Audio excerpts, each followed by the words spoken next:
I nearly forgot to wear the magic hat. This is kind of like Frosty the Snowman.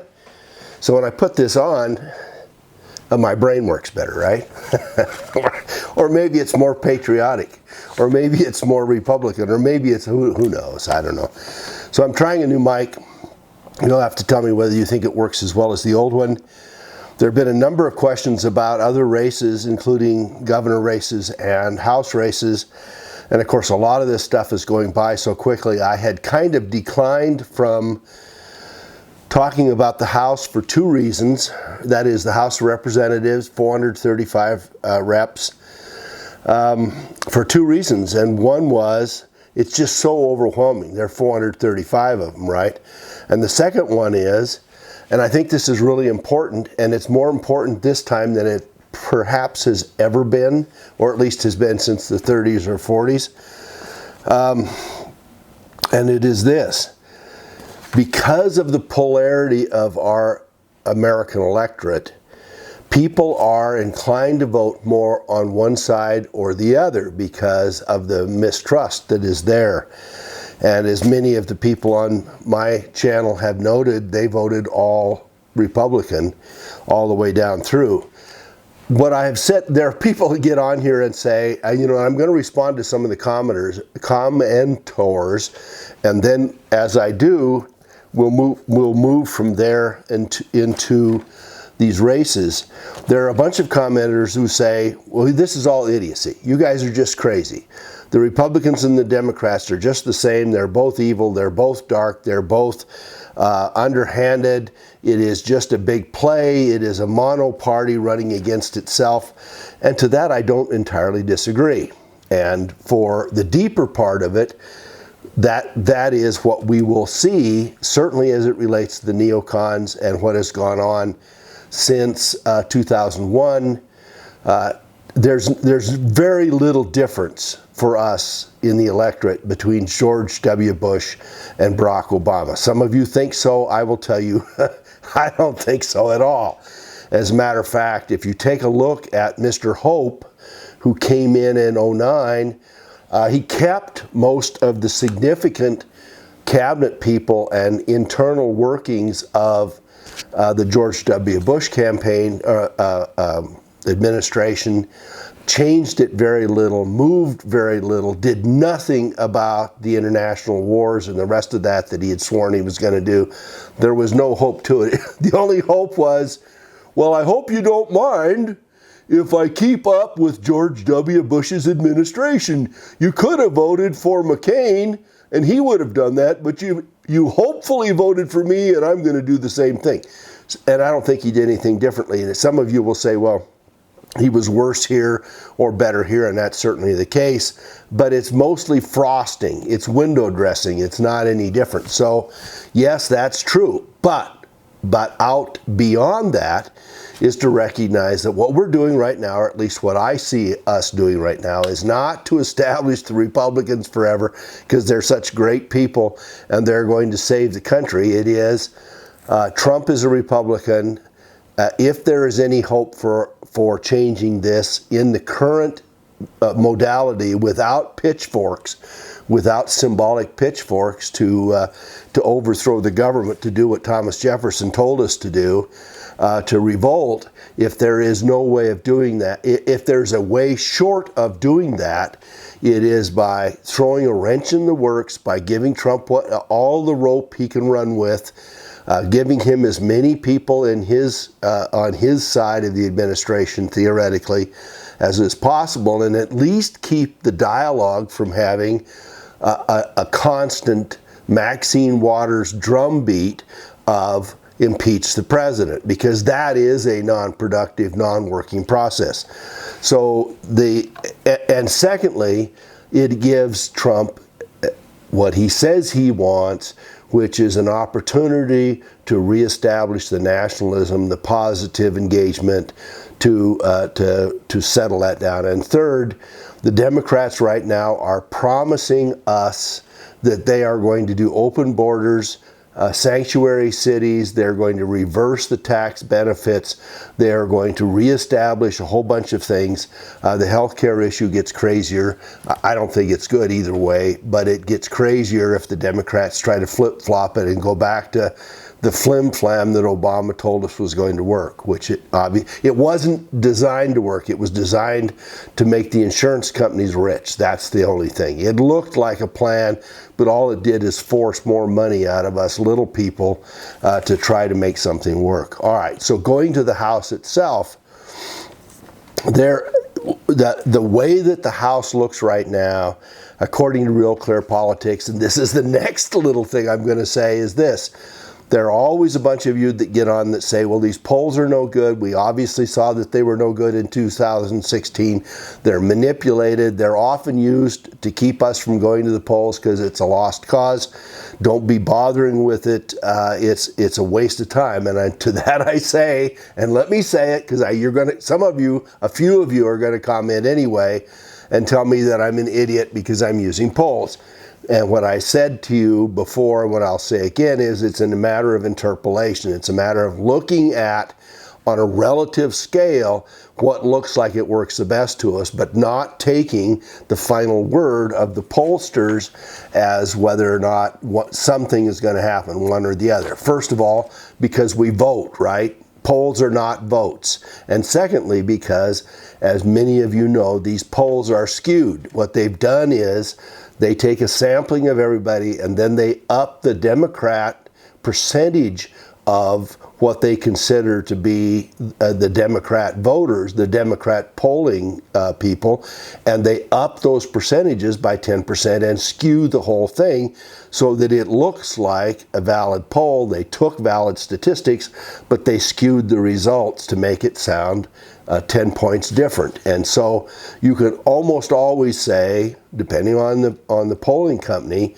that there's 5, 6, 8 points off on it before you even start. And we certainly saw that with Trump in the 2016 election. So what I've done, because I had a bunch of people who said, well, but you're not talking about me. What about Virginia? What about Colorado? What about New Mexico? Well, in the Senate races, there either were no races, number one, or number two, they're so skewed, as in California, that there's no sense in talking about them. I mean, is Dianne Feinstein going to beat De Leon, a fellow Democrat, or not? Well, how much do you want me to talk about it, right? It doesn't matter. But when you get to the House races, what I'm going to say to you first is, if you vote for the right Senate candidate, or if you have no Senate candidate and you go in and you vote down ballot R, you will at least temporarily improve this world and give us a chance to avoid revolution. That's at the very core of it. We will have no country if we have open borders and sanctuary cities. There is no country.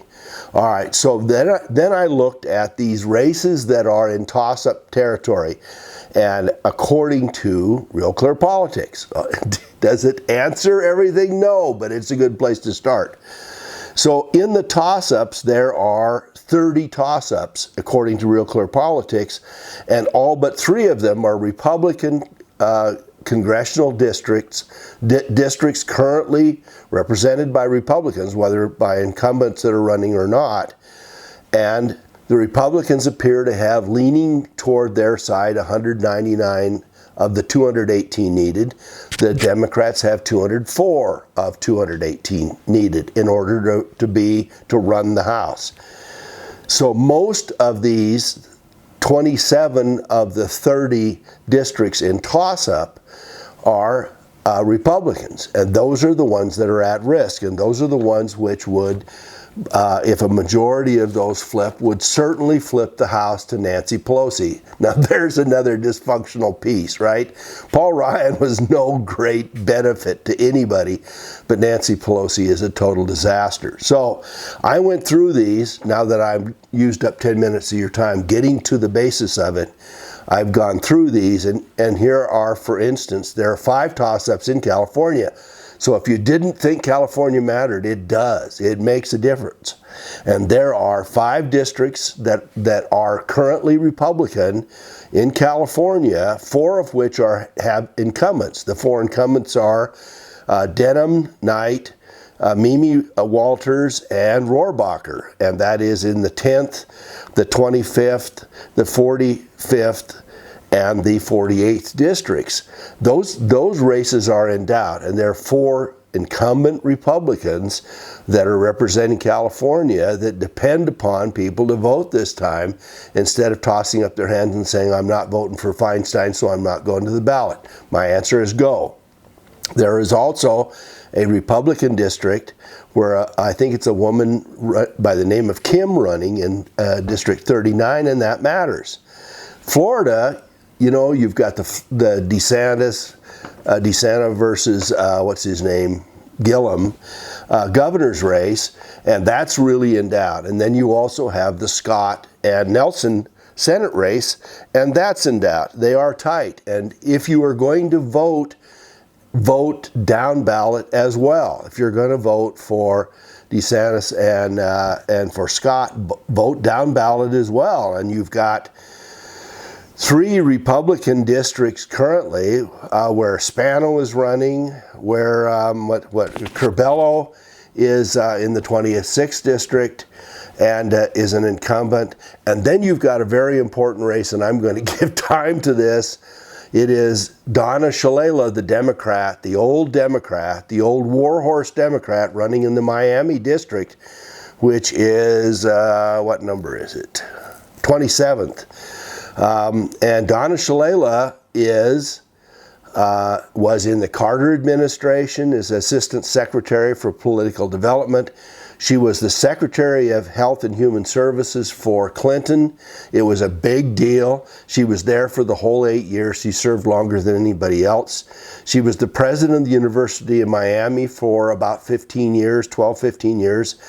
But she was also appointed by George W. Bush for a bunch of things during his 2001 to 2008 administration while she was the president of the University of Miami. And then, pay attention to this. This is really, really, really important.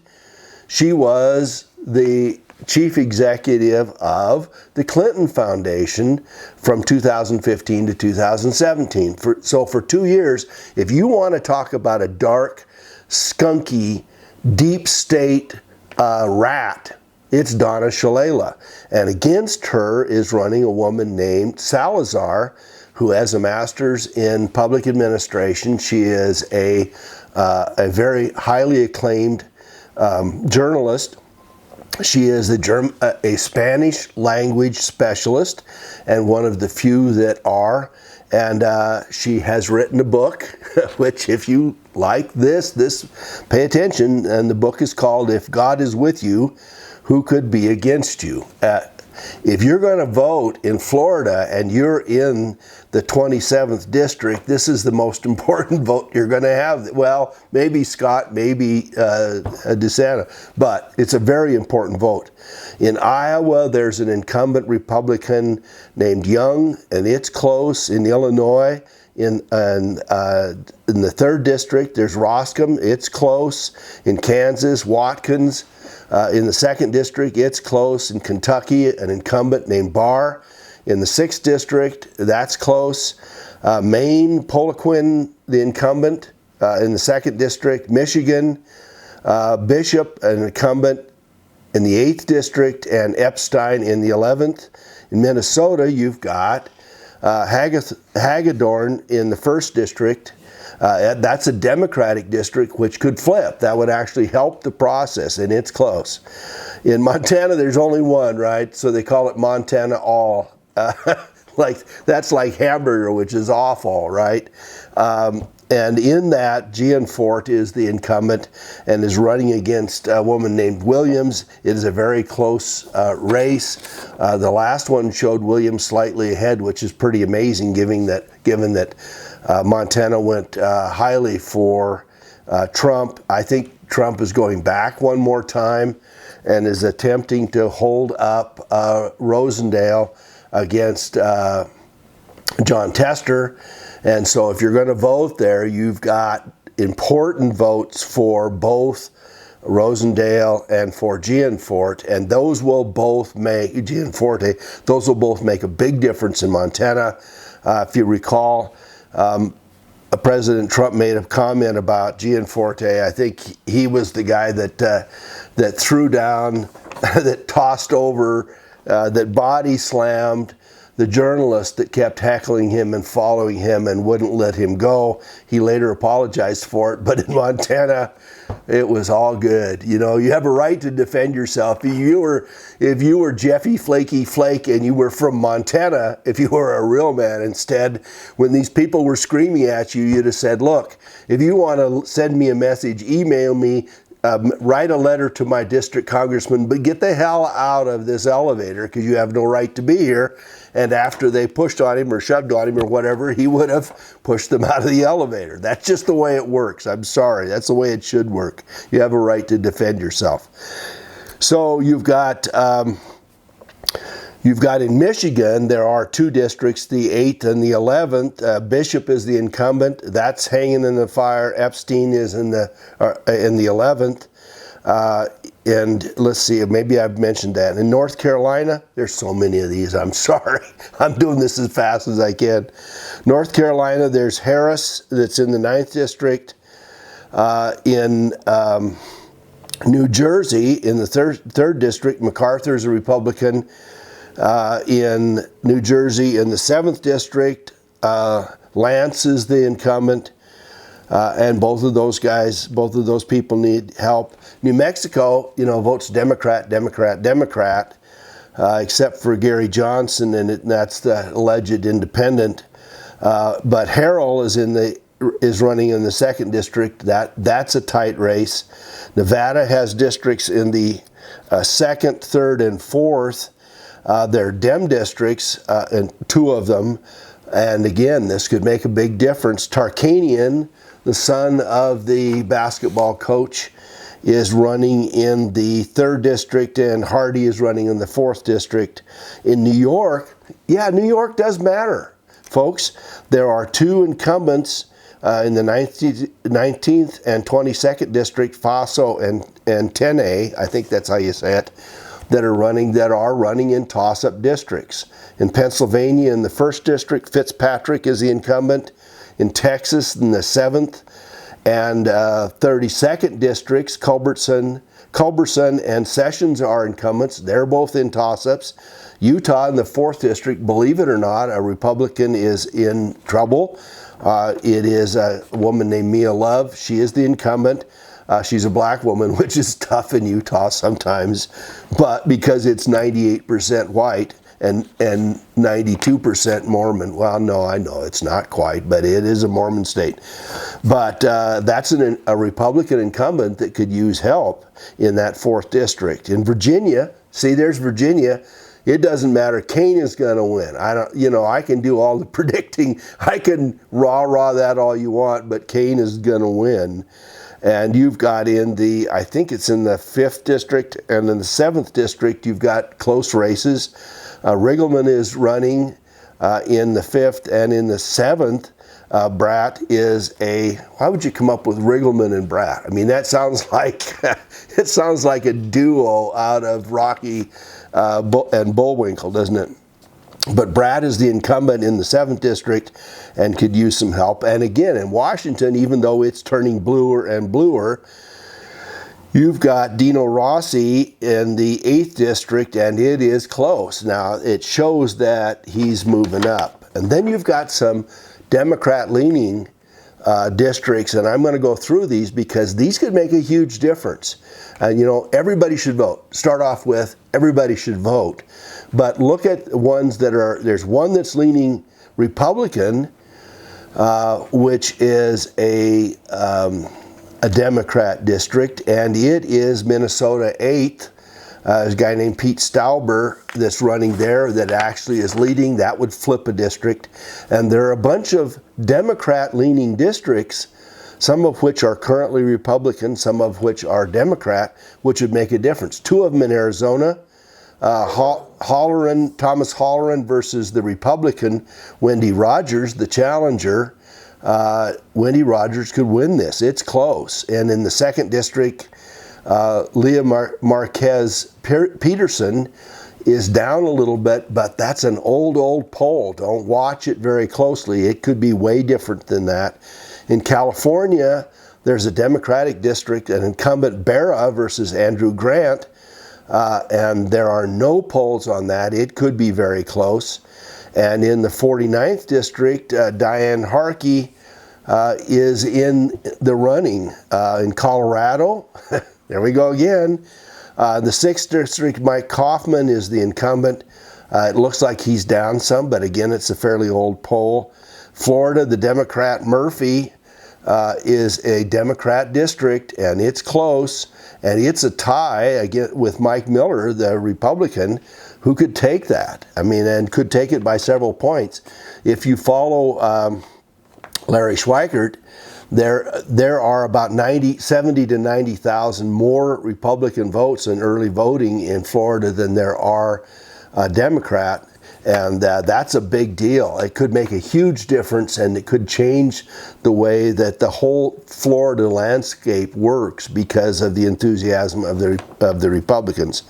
Iowa, the 1st district, Rod Blum is in a close one. It's within 5 or so. That's an old poll.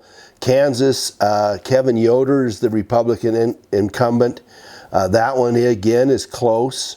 Minnesota has 3 districts, the 2nd, the 3rd, and the 7th.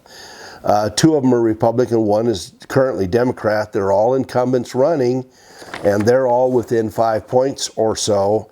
New Hampshire, the 1st district, Eddie Edwards, it's a Democrat district. No, Eddie Edwards is the Republican. He's challenging Pappas, the Democrat, and that's close. In New Jersey, there's the 5th and the 11th. One's a Democratic district held by Gottheimer and John McCann. There's no polling on it at all, but they claim it's close, leaning Democrat. And in the 11th district, Jay Weber is running and is within 4 or 5 points.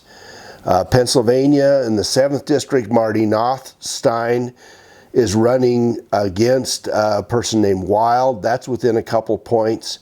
And in Virginia, I didn't put the number down. What am I doing here? Barbara Comstock is the incumbent and is maybe down by 6 or 8 points according to an old poll. But so there it is. It's really close. If those races I talked about shifted 2 to 5 points, it would be a totally different landscape. Totally different landscape. The entire House race, House outcome would shift and be more positive toward the Republicans than it is now. It would actually be more Republican than it is now. So for you folks that are in these states, California, Florida, Iowa, Illinois, Kansas, Kentucky, Maine, Michigan, Minnesota, Montana, North Carolina, New Jersey, etc., New Mexico even, Nevada, New York, Pennsylvania, Texas, Utah, Virginia, and Washington, and some others as well. There are big changes that could be had by people, a couple percentage of people voting. Just a couple percentage of people can change it and change the landscape for us and put us in perhaps a very positive place where we can come up short of revolution and still maintain our national identity. It's very important. So there's the hat talking to you, such as it is. I hope this is helpful. I know it's a lot of information and it probably is only helpful to individuals in particular situations, but the landscape can change, and it takes a very few votes in each of these districts nationwide to change the total outcome for us this election. Thanks so much for watching. I hope this is in some sense helpful. Some of you asked for it, so here it is. Thanks so much.